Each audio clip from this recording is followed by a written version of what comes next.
Karur stampede அப்போ சென்னையில இருந்து சிஎம் சார் நைட்டோட நைட்டா கரூருக்கு வந்தாரு. ஸ்டாம்பேட் ஆன 30 நிமிஷத்துல ரஜினி, கமல்னு ஏகப்பட்ட ஆக்டர்ஸ் ட்வீட் மேல ட்வீட் போட்டுட்டே இருக்காங்க இந்த ஸ்டாம்பேடை பத்தி. இந்த ஸ்டாம்பேட் இஷ்யூவை பத்தி கேட்டதுமே துபாயில இருந்து டெப்யூட்டி சிஎம் கரூருக்கு வந்தாரு. நியூஸ் சேனல்ஸ்ல இருந்து யூடியூப் சேனல் வரைக்கும் எல்லாருமே இந்த கரூர் ஸ்டாம்பேடை பத்தி வீடியோஸ் போட்டுட்டே இருந்தாங்க.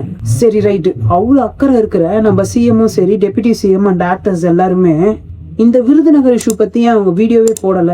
அண்ட் ஆல்சோ அதை பத்தி யாருமே இன்னும் ஒரு ட்வீட் கூட போடல. இல்ல இவங்களுக்குலாம் இந்த விஷயம் நடந்திருக்கா இல்லையான்னு கூட தெரியல. கிட்டத்தட்ட 25 பேர் இறந்திருக்காங்க. விருதுநகர் பட்டாசாலையில ஒரு ஃபயர் ஆக்சிடென்ட் நடந்திருக்கு. அதுல கிட்டத்தட்ட 25 பேருக்கு மேல இறந்திருக்காங்க. ஏன் விருதுநகர்ல இறந்தவங்கள போய் இந்த சிஎம்மும் சரி, டெப்யூட்டி சிஎம்மும் சரி, இல்ல இந்த ஆளுங்கட்சி, எதிர்கட்சி, ஏகப்பட்ட கட்சி இருக்குல்ல, அவங்க ஏன் இன்னும் கூட போய் அவங்கள பார்க்கல? இல்ல அதை பத்தி ஒரு நியூஸ் கூட டிவி சேனல்ஸ்ல ஒளிபரப்பு பண்ணல.